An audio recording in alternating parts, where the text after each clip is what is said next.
Ciao a tutti da Mirko, oggi vediamo la Archer RS, ultimissima ricevente FrSky sulla frequenza di 2.4 GHz. Come sempre, se volete acquistarla trovate il link in descrizione. L'RS fa parte della nuova serie Archer che va a rinnovare tutto il parco riceventi FrSky. Anche l'RS, come le altre di questa serie, è compatibile con il protocollo ACCESS e dispone di funzionalità OTA. Questo modello ha doppia antenna ed è quindi indicato per droni di medie e grandi dimensioni.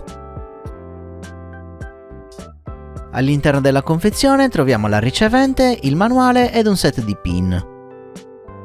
Vediamo ora più nel dettaglio la ricevente. Le dimensioni sono di 16 x 11 mm. Le antenne sono lunghe 9 cm e la parte esposta è di 23 mm. In caso di necessità possiamo cambiarle. Il connettore è di tipo IPEX V4. Il peso è di 1,2 grammi.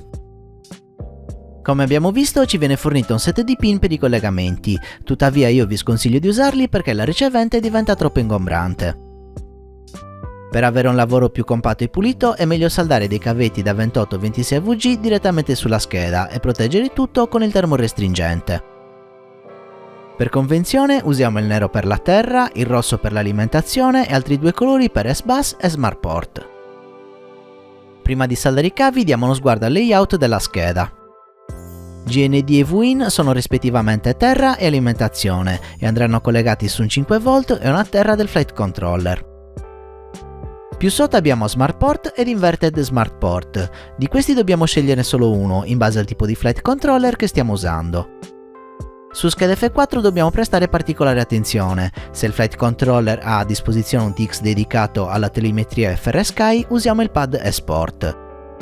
Se il flight controller invece non ha un pad dedicato alla telemetria FrSky, usiamo un qualsiasi TX libero abbinato all'Inverted eSport. Su scheda F7 invece non c'è differenza tra pad con o senza inversione, quindi scegliamo sempre il cavo SmartPort e lo saldiamo in un qualsiasi TX di una UART libera. Più sotto abbiamo due pad S-Bus, uno in e uno out. Il pad S-Bus in è pensato per collegare una seconda ricevente in ridondanza, ma per i droni FPV è una cosa che non si usa, quindi potete ignorare questo pad. Quello che ci interessa veramente è il pad S-Bus out, che è quello che si occupa di inviare il segnale S-Bus al flight controller, quindi ricordiamoci di usare sempre questo. Passando ora alle specifiche, notiamo come questa ricevente dispone di 16 o 24 canali. In realtà se volete usarne solo 8 per diminuire leggermente la latenza potete tranquillamente farlo. La distanza massima dichiarata è di 2 km. Questo è un passo in avanti visto che vecchi modelli come RX SR e XM Plus avevano una portata massima di 1,5 km. Questa ricevente è compatibile con tutte le radio ACCESS. Attenzione che se avete una radio di vecchia generazione ACC-ST o una radio multiprotocollo non potete usare questa ricevente, in quanto non è compatibile. A questo punto posso saldare i cavi nella ricevente e collegarla al flight controller. Molto bene, come vedete ho già saldato la ricevente al flight controller usando i pad GND, 5V, S-Bus e TX2, quindi posso procedere al bind.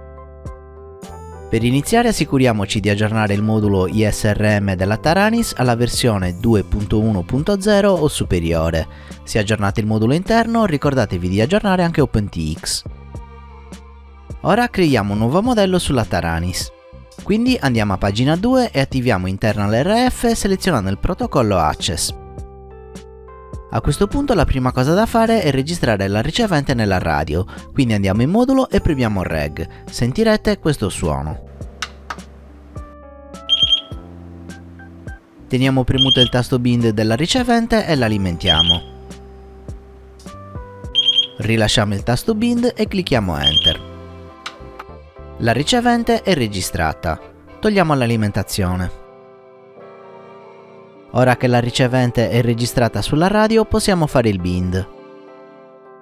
Andiamo sul receiver 1 e clicchiamo BND. Alimentiamo la ricevente e clicchiamo Enter. Il bind è fatto, come vedete è semplicissimo. La luce verde della ricevente conferma che il bind è ok e che è tutto a posto. Per quanto riguarda le configurazioni su Betaflight, andiamo in port e attiviamo Serial RX nella UART dove abbiamo collegato il cavo S-Bus. Se abbiamo collegato la telemetria, attiviamo Smart Port nella UART corrispondente. Per quanto riguarda la pagina configurazione, scegliamo Serial Base del receiver e nel menu a tendina sotto S-Bus. Se avete collegato il cavo telemetria, attivate anche Telemetry. Con la Archer RS, FrSky va ad aggiornare la RXSR della passata generazione, proponendo un modello al passo con i tempi e con tutte le ultime novità disponibili. Infatti, come abbiamo visto, aggiornare e bindare la ricevente senza doverla scollegare dal drone è una cosa molto pratica e comoda. Un altro passo in avanti è stato fatto anche con la latenza, che scende a 7 millisecondi se usate autocanali. Se invece avete bisogno di qualche canale in più, in modalità 16 canali la latenza è di 14 millisecondi, che è comunque un valore estremamente basso. Per quanto riguarda la scheda, notiamo che non c'è più il connettore. Questa è una cosa positiva in quanto ci permette di risparmiare spazio nelle build più compatte. Un'altra cosa che mi è piaciuta è avere il pad SmartPort con inversione ad una grandezza normale, infatti quello della RXSR era veramente minuscolo. Una cosa che non mi è piaciuta invece è la lunghezza delle antenne, che avrei preferito rimanessero di 15 cm come nella vecchia RXSR. In conclusione, se avete una Taranis di nuova generazione con protocollo Access, non ha senso continuare a prendere le vecchie riceventi, che pur funzionando bene comunque risultano più limitate di questa. Per oggi è tutto, se vi è piaciuto il video lasciatemi un mi piace, iscrivetevi al canale e attivate la campanella per non perdere i prossimi video. Se volete supportarmi vi ricordo di acquistare sempre attraverso i miei link, trovate l'elenco in descrizione. Potete supportarmi anche su Patreon cliccando il link a fine video.